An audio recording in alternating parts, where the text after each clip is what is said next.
Well, it's been a while, but it's time for another episode of the Cherish Each Moment podcast. I'm Jimmy Lewis. I'm your host, your guide, your voice, and I'm excited to get another episode in the books here.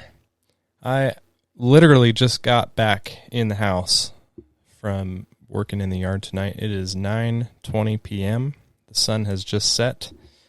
Still enjoying the long summer days and the extra hours to be able to work into the night and get some things done. And it won't be too long now before we get to the fall and the days start getting shorter. Not too excited about that. But it's also mosquito season, so it's the worst for that. I put down some mosquito repellent out in the front yard tonight right before I came in, and it's an organic kind. It's all cedarwood oil, so I smell like that. But it was kind of a family affair in the yard tonight. I started by mowing in the backyard, and I'll talk about that in a second because there's something going on back there, and I've got some ideas for something I want to do, and there's a lot to talk about and unpack for the backyard. But it was a family affair in the yard tonight. I started mowing, and my son wanted to mow again because that's what he wants to do now, which is kind of funny, but I'm kind of having a hard time with it because that's my time, that's my thing, that's my therapy, my escape. But he really likes getting out there and doing it, and it sounded like he wanted to do half the yard tonight. So I said, okay, well, let me get what I want to get done, finished up, and then you can do the rest. And so I mowed from the back fence all the way down past the trampoline, and then I said, okay, you can do the rest. And got him set up on his line, and he took off, and my wife was working on clearing out some weeds in one of the garden beds, and I told her I'm going to go get started on mowing the front yard. And not 5 minutes later, I had started up the lawnmower, the Greensmaster for the front yard, and I make 2 trim passes around the perimeter of the yard before I start mowing everything else. And I hadn't even finished that before he comes running out the fence, out of the gate, and says that he's done and mom's mowing the rest. I think he made maybe 2 passes and he just called it quits for the night. But the way he was talking it up, it sounded like he was going to do the better half of the yard. But like I said, it was a family affair tonight, so it's kind of fun. It's nice to have everybody outside at the same time and kind of you can get more work done that way. But when I mowed the backyard, so I'm deciding whether or not to make a video on this because I don't know if there's enough content there to really unpack, but this would be a good place to talk about it because I can talk about pretty much anything here. But I'm trying to figure out what exactly the proper diagnosis for this would be, but to put it simply, the backyard, I'd say a good third of it is very bumpy. It's just bumpy. And I experimented tonight because when I mow the backyard, just like the front yard, when I mow the backyard, I make 2 perimeter passes to give myself room to turn around when I mow the inside of that perimeter. And the problem with that is, and I teach this and everybody else teaches this because it's true, when you mow in the same pattern and in the same lines every time, you're creating these ruts in the lawn. And they get more and more noticeable over time. But that's the problem in my backyard. However, I think the sand has contributed to this somewhat too because it's so dramatically and aggressively bumpy in some areas. And so tonight what I decided to do was to make the initial pass around the edge up against the fence because I have no choice there because that has to be mowed. But every pass after that, I offset it by half of a row. So I basically straddled the tire marks from the previous mow. So I wasn't inside the tire lines. I was mowing over the tire lines, if that makes sense. It's kind of hard to paint the picture on a podcast, but maybe that's why I should make a video. I don't know. It's just hard to explain. But I mowed on a different line, to put it simply, and it was much less bumpy. So I think part of the problem would be the sand made it bumpy, and it just settled, and it's a little compacted, and mowing over the same areas multiple times over and over and over again for the existence of however long I've had my Time Master, a couple of years now.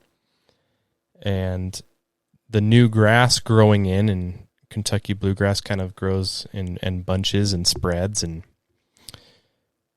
there's still some areas that need to fill in, and that could be part of the reason it's bumpy too. So the plan is to continue mowing the same way I did tonight and just kind of offset that and try and fix it that way. Another thing I'm going to do is I'm going to do some overseeding here in the fall in the backyard. But I'm gonna really hammer the backyard this fall, kind of like I did with the front yard. I'm gonna dethatch it. I'm gonna aerate it. I'm gonna overseed it, and hopefully, as that new grass grows from the overseed, that will kind of help fill in the gaps there, and kind of fix it up a little bit, make it a little less aggressively bumpy. It's pretty bad. And if all else fails, I'll probably just scalp it down and bring in some more sand or sandy loam, some sand and topsoil mix, and spread it around and fill it in that way and go from there. Another thing I'm really, really tempted to do in the backyard is to build a chipping green and a putting green and be able to have an area where I can kind of maintain that, maybe get some bent grass, bring some bent grass in, and maintain a putting green. And I think that would be really fun, and that would be a new little challenge. Maybe like 500 square feet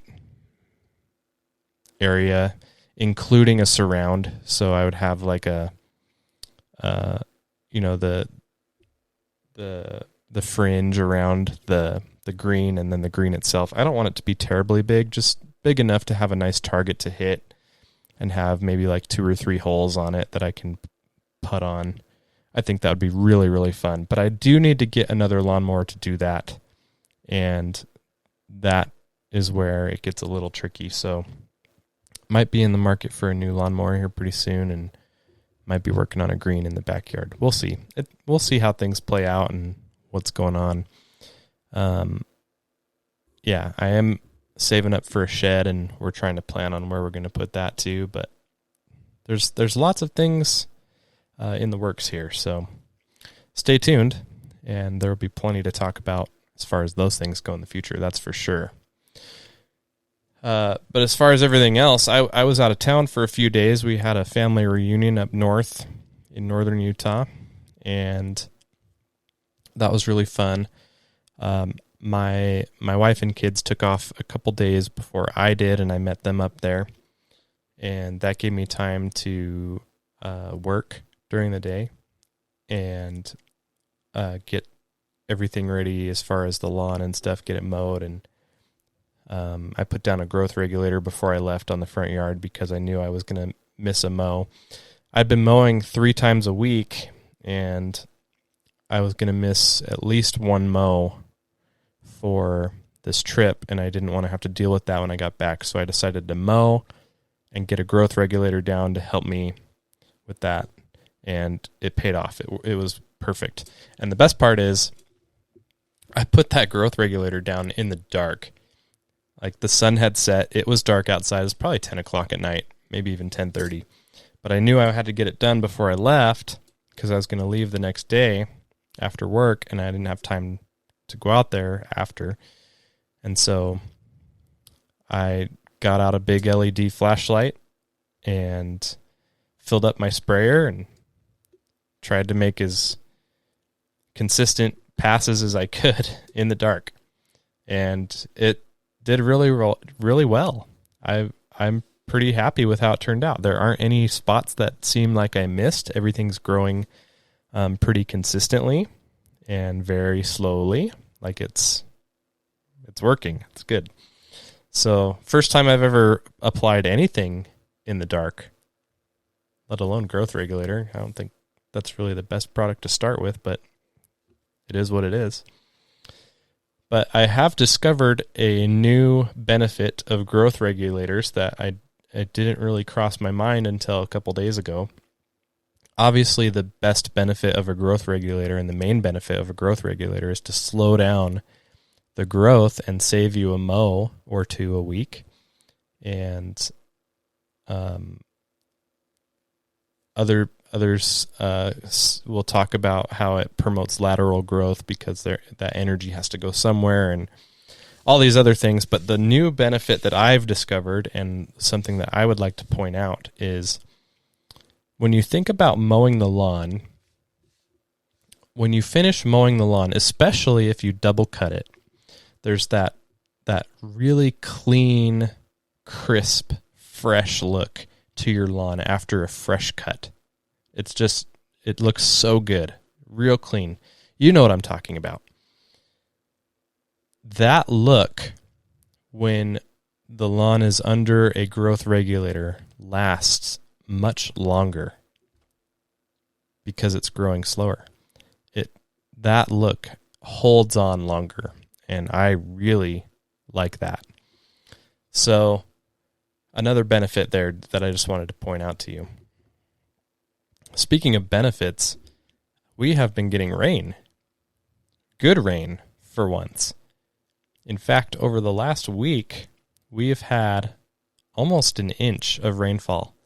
And my Rachio sprinkler controller skipped a complete watering session for the first time this year. Very end of July. So that kind of gives you an idea of how much rain we've gotten up to that point. I think we've maybe got a half an inch of rain all year up until the last week of July. And I came home from this trip and found just under a half an inch, maybe 0.45 hundredths of an inch. So just under a half. And that was huge. We had a nice rainstorm while I was gone. And then a couple days later, we got another 1/10. And then the next day after that, we got 2/10. So really, really good. And for the record, the threshold on my Rachio controller has to reach at least a predicted 1/4 inch of rain before it skips a watering cycle. So it was predicting almost 7/10, I think, of rain. And that was between what had already fallen and what was coming, and it skipped it. And I thought that was great. I think that saves a ton of water, and there's incentives in place in the state of Utah and in the county that I live in where you can get rebates on smart sprinkler controllers. So I'm hoping, and I'm guessing a lot of people have gone for that. And this is why, because you can set them up to skip your watering and save water when it rains, which is like the main purpose of these things. So I thought that was pretty cool. But it's nice to get some rain, and I really enjoy that. It's fun to watch. It has that nice good feeling when you're outside just sitting watching the rain, obviously undercover, but you know what I mean. So that's what's going on here. Very busy. Lots going on. Lots going on in the yard mastery world too. The backpack sprayer came out. Been getting a lot of questions about that. I am working on a video and gonna have that out hopefully in the next week or two. And we've been really busy on the app itself. Haven't decided how much I'm going to talk about that here on this channel, on this show, but we are working on a big update to the app. So if you haven't downloaded the Yard Mastery app, I'll do a little plug for it just because it's my employer now, and I'm pretty proud of the work that we're doing. So if you haven't already downloaded the Yard Mastery app, you can get that in the descriptions for this episode. But that is going to go ahead and wrap up the initial segment here. I've got just a couple of thoughts that I want to share as far as working with companies from a creator perspective. And I think that would be kind of fun to talk about. So hang tight. Be right back with you.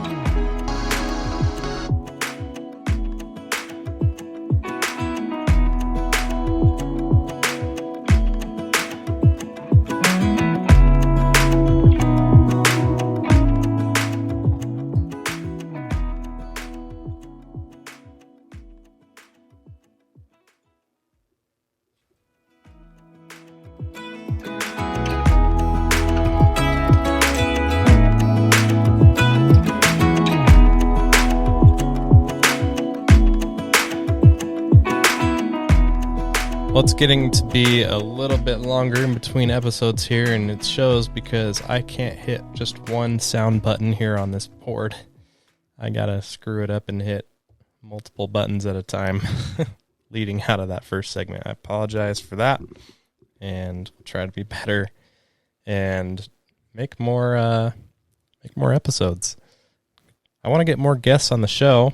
I just need to be more proactive about scheduling that. I'm thinking that when I go to the GIE, I'm going to bring my equipment and another microphone and just do a big episode just full of guests, have some people on the show, have some conversations, talk about the GIE and what's going on there, and I think that'd be a lot of fun.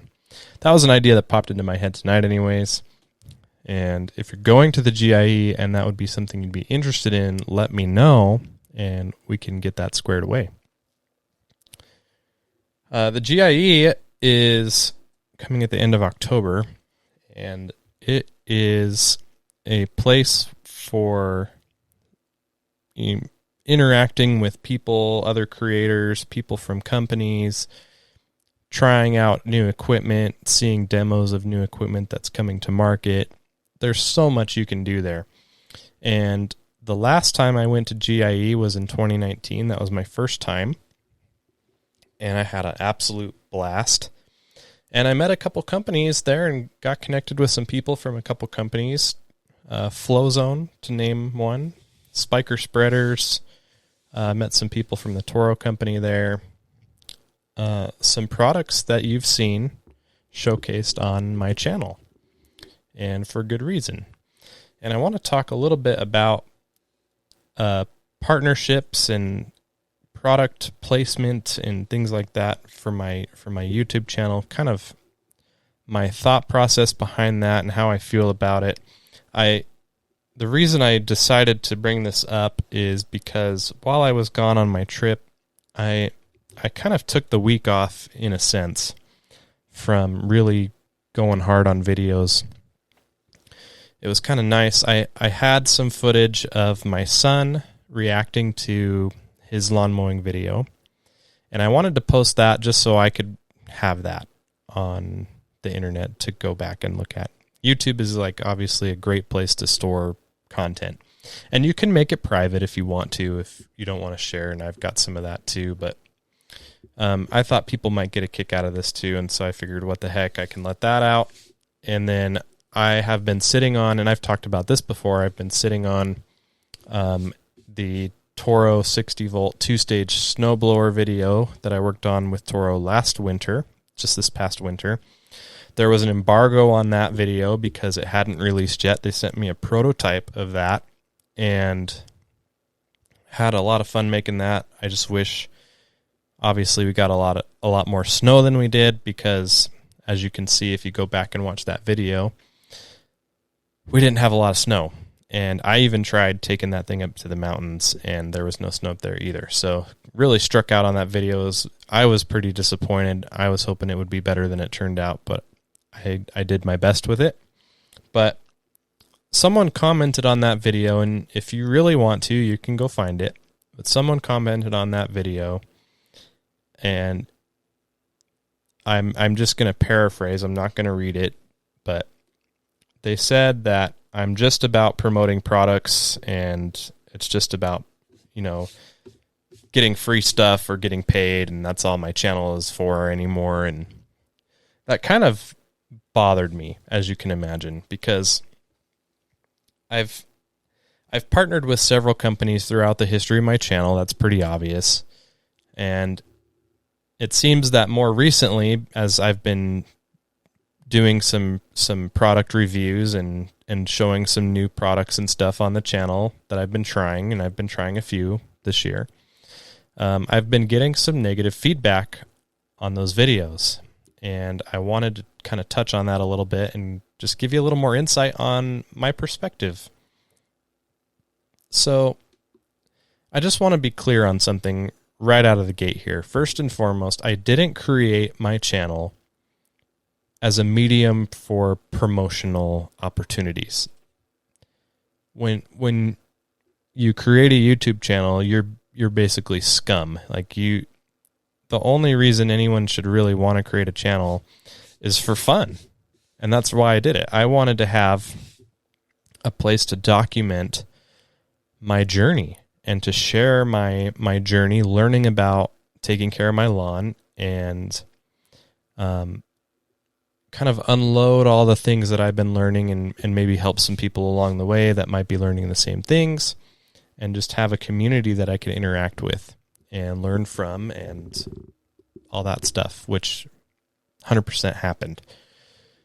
And eventually, as you continue making videos and you have the potential of gaining a following. Not everybody that starts a YouTube channel or a social media page gains a following. It's not very easy. It's probably one of the most challenging things I've done in my life, but it's also been one of the most rewarding things I've done in my life.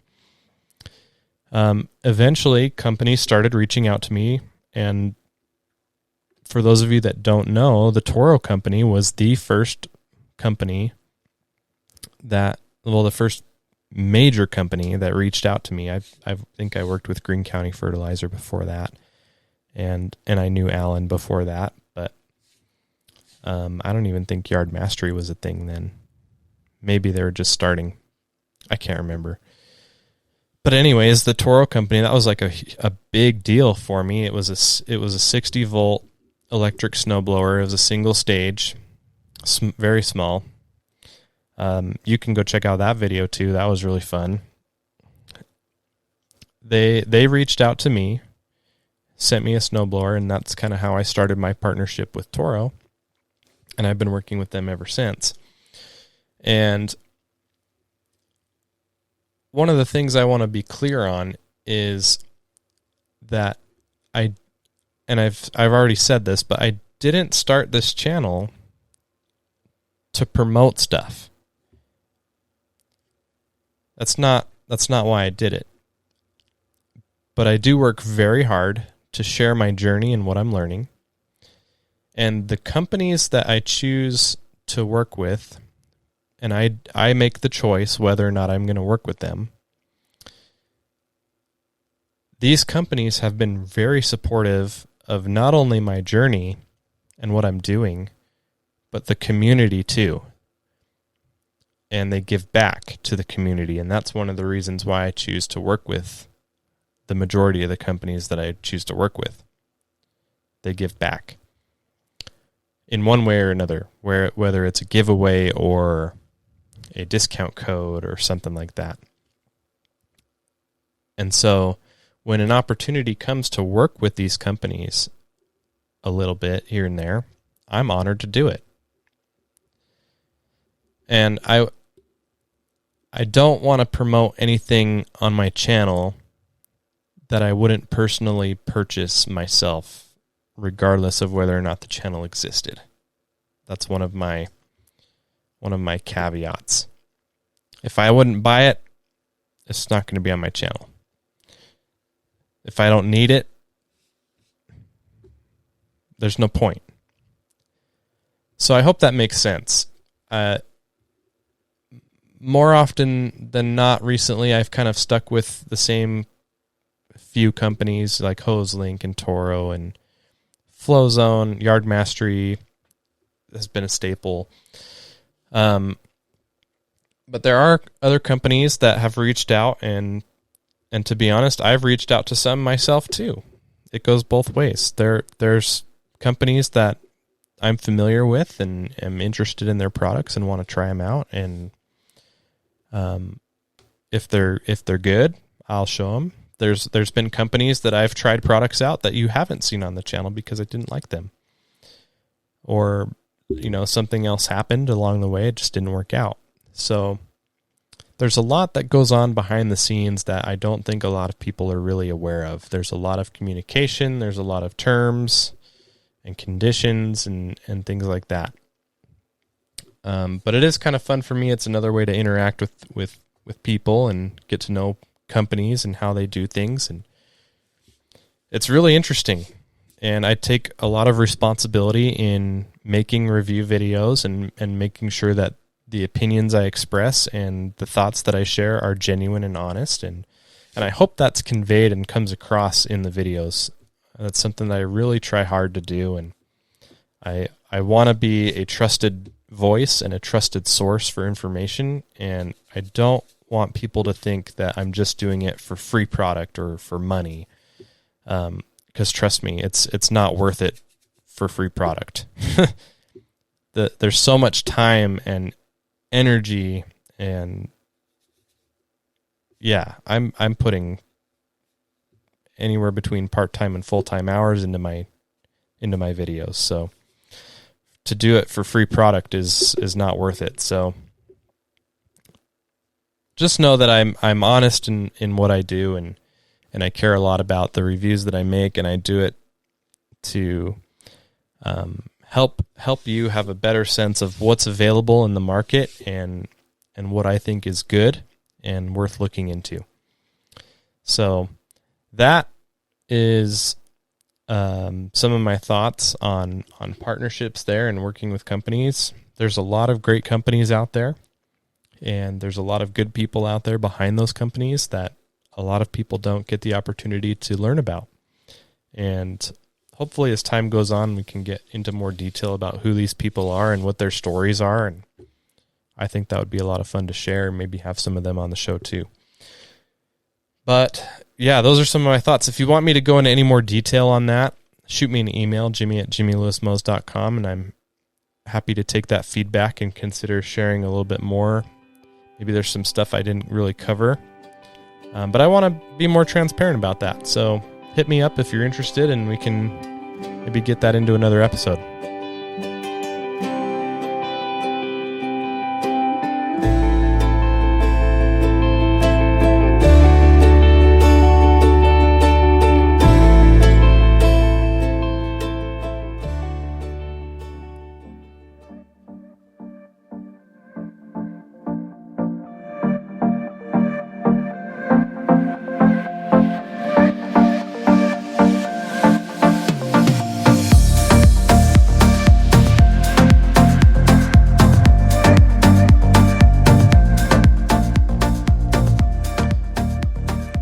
Time for the last segment here on the show, just kind of talking about what's coming up next, what I'm looking forward to, how things are going, and yeah, kind of close things out for the night. It's been a long day. Getting ready here for my next fertilizer application. I got a few bags of Pro Pete fertilizer in the garage, stocked up a little bit. If you haven't seen Pest and Lawn Ginger's recent video, skip to the end.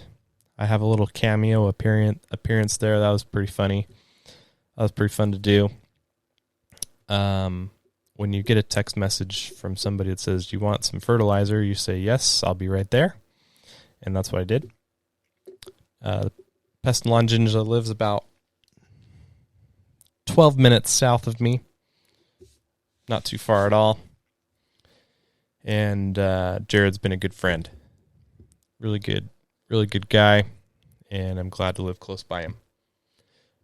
So I've got some fertilizer. I think that's going to be my next application. It's going to be Pro Pete, and I think I might put down another application of the potassium. I've got another bag of the 0048, and I want to get that down too. So I'll probably go with the 10-0-10 again and the 00-48 and just unload on some potassium, and that'll be good. I am anxiously awaiting time to go by to see how my application on Jimmy's front yard went. If you remember, I went over there a couple weeks ago and just dumped the kitchen sink on it because I'm trying to get it to grow and fill in and look a lot better, just because that grass has struggled. And interestingly enough, if you've been watching the Lawncology YouTube channel, John Perry, the sod that he got for his backyard project is from the same sod farm that Jimmy got his sod for the front yard. So kind of interesting to see John's experience. There are some similarities I've noticed already in that grass. Hoping to get up to John's house in the next week or so and go see it for myself and go see how he's doing. Maybe play a little golf. But yeah, kind of interesting there. I'm anxious to see how this application turns out. I want to give it another couple weeks. I did the same application that John did to his wedding project lawn.